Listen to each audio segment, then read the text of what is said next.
Assalamu alaikum wa rahmatullahi wa barakatuh.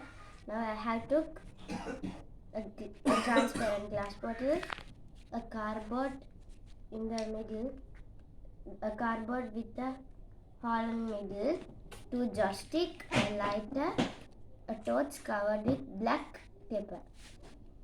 First I took transparent glass and kept this cardboard like this and took two joystick and light it.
Now I have put two lighted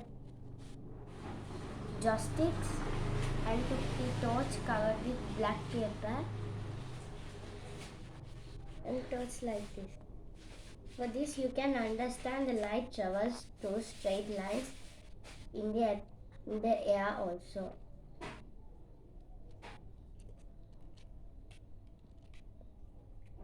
The observation of this experiment is the light travels in straight line in air. Jazakallah khair.